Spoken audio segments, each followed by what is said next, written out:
तो होली का क्या कारण है, क्या महत्व है, हम होली मनाते क्यों हैं गुरुजी? प्लीज़ बताने की कृपा करें। होली की कथा अगर कोई व्यक्ति सनातनी है तो उसको मालूम होनी चाहिए, परंतु फिर भी जो सनातनी बनना चाह रहे हैं जी उनके लिए बता देते हैं कि हिरण्यकशिपु नामक एक असुर हुआ जी जिसका कि पुत्र था प्रहलाद महाराज। जैसे कि हर असुर सोचता है कि वो भगवान है, इसी तरीके से हिरण्यकशिपु भी सोचा करता था कि मैं ही भगवान हूँ, मुझसे कोई श्रेष्ठ नहीं है। जी परंतु प्रहलाद महाराज के ऊपर नारद मुनि जी के जो वाक्य थे, उनकी जो वाणी थी, उसका असर पड़ा जब वो गर्भ अवस्था में थे और वो कृष्ण भक्त विष्णु भक्त बन गए। तो वो इस बात को मानने को तैयार नहीं थे कि हिरण्यकशिपु जो है वो भगवान है। वो अपने पिताजी, उनके पिताजी बार बार उनसे कहते थे मुझे भगवान कहो, मुझे ही विष्णु से श्रेष्ठ मानो, परंतु प्रहलाद महाराज कभी इस बात पर एग्री नहीं करते थे। एग्री नहीं करते थे ऐसी बात नहीं थी, सिर्फ वो अपने सहपाठियों को भी ये शिक्षा देते थे कि विष्णु ही श्रेष्ठ है, ना कि हिरण्यकशिपु। जी जिससे कि हिरण्यकशिपु बहुत ही नाराज हुए। नाराजगी इस हद तक पहुंच गई कि उन्होंने कहा कि इस प्रहलाद को, मेरे अपने पुत्र को वो मारने को तैयार हो गए और उन्होंने बड़े यत्न किए।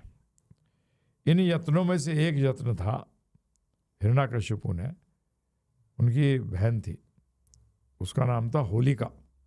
जी तो उस होलिका को ऐसा वरदान था कि अग्नि उसको जलाती नहीं थी। तो इसमें भी अलग अलग कथाएं आती हैं कि उनके पास एक चद्दर थी, वो चद्दर ओढ़ के पहनेंगी, बैठेंगी, हाँ जी अग्नि में भी तो वो जलेंगी नहीं। और ऐसी कथा भी है कि वो खुद ही नहीं जलती थी, ऐसा उनको वरदान था। जी तो हिरण्यकशिपु जी ने कहा अपनी बहन से कि बहन, इस प्रहलाद को मैं बहुत यत्न कर चुका हूं, ये मरता नहीं है, इसको विष्णु आके बचा लेते हैं। जी तुम इसको गोद पे बिठाकर और लकड़ी लगा देंगे हम नीचे और उसमें अग्नि लगा देंगे, तो तुम्हें तो वरदान है कि तुम जलोगी नहीं, जी जिसके कारण तुम तो बच जाएगी, प्रहलाद जो है वो मर जाएगा, भस्म हो जाएगा, राख हो जाएगा।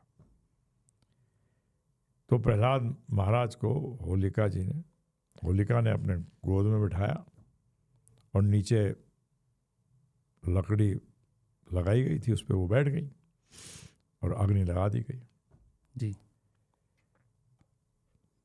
हुआ उल्टा, होलिका वरदान के प्राप्त करने के बाद भी जलकर खाक हो गई और प्रहलाद महाराज उसमें से बच के निकल आए।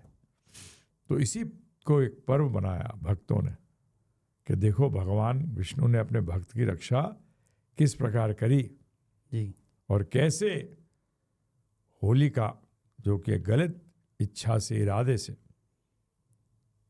उसने प्रहलाद महाराज को गोद में बिठाया, वो स्वयं तो जल के भस्म हो गई, खत्म हो गई। तो इस पर्व को सब लोग सतयुग से मना रहे हैं, अर्थात लाखों लाखों साल से पर्व मनाया जा रहा है। तो ये कथा है होली की। जी तो जैसा अभी आपने बताया, तो इसमें तो एक प्रश्न और निकल के आता है कि होलिका जो है वो अच्छाई का अंत करना चाह रही है, जो प्रहलाद महाराज है वो भगवान के भक्त हैं आपने बताया, और होलिका जो है वो उसको ख़त्म करना चाह रही है, उनको वरदान था उसके बाद में वो। तो अब इसमें तो ये निकल के आ रहा है कि होलिका जो है वो एक गलत उसमें है और ये भक्ति में थे यार, पॉजिटिव उसमें थे। तो अब प्रश्न ये निकल के आता है इसमें कि होलिका जल गई, प्रहलाद महाराज बचे। तो एक हम देखते हैं कि कुछ लोग होलिका की जो राख है उसको वहाँ से लेकर आते हैं, और जो प्रहलाद महाराज जो हम कहते हैं उनके रूप में जो एक डंडा रोपते हैं उसको वहीं छोड़ के आते हैं रोड पे। जबकि आपने भी बताया कि ये तो होली का की पराजय हुई और प्रहलाद महाराज की विजय हुई, और हम राख लेके आ रहे हैं और अपने घर पे उसको करते हैं। यहाँ तक कि कुछ लोग उसके ऊपर पापड़ भी सेकते हैं, और कुछ लोग उसको नए जो भी धान आता है, गेहूँ जो भी, उसको भी उस पर सेक कर खाते हैं। तो ये कहाँ तक उचित है? इस आपने जो तर्क दिया उस हिसाब से तो ये गलत है। तो थोड़ा आप इस पर प्रकाश डालिए प्लीज़। गलत है सो तो गलत है ही। अब घर में किसकी राख ले आ रहे हैं? होलिका की, जो असुर थी। जी प्रहलाद महाराज जो भक्त थे उनको मारना चाहती थी। अब ये कलयुग है, या सब चीज़ उल्टी होती है। जी इसीलिए प्रहलाद महाराज जो डंडे के रूप में लगाए जाते हैं जब वो होलिका जलाने का उत्सव होता है, उस जो प्रहलाद महाराज का लकड़ा जो प्रतीक रूप है उसको तो वहीं छोड़ देते हैं और होलिका को घर में लेके आ जाते हैं। तो आप ही बताइए, गलत को घर ले आए और अच्छे को बाहर छोड़ जाए। तो ये शो करता है कि लोगों की बुद्धि भ्रष्ट हो गई। फिर पापड़ भी सेकते हैं, उसको भी खाते हैं, फिर धान भूनते हैं। तो ये एक व्यक्ति के लिए, जो बुद्धिमान व्यक्ति है, जी उसे थोड़ी बुद्धि लगानी चाहिए कि अरे हम उत्सव तो इसलिए मना रहे हैं, हम लकड़ी में आग लगा रहे हैं, ये विचार करके, ये मान कर कि होलिका जल रही है। कौन जल रही है? होलिका जल रही है ना जी। हाँ जी। तो भाई फिर जल रही है तो उसकी तो आप राख को वहीं छोड़िए ना। जी प्रहलाद महाराज को घर लेके आइए। इसीलिए किसी के जीवन में शुभ नहीं होता।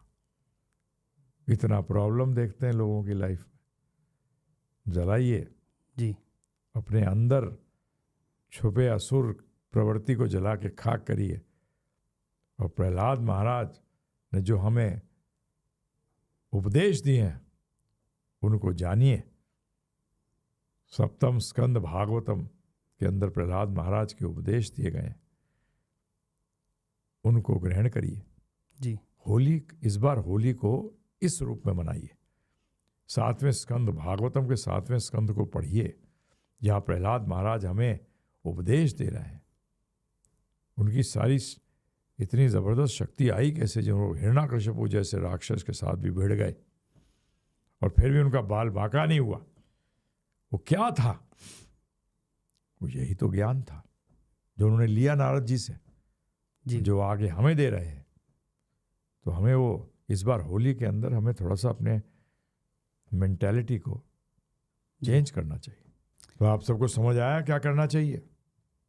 प्रहलाद महाराज को जीवन में स्थापित करो, होलिका को नहीं।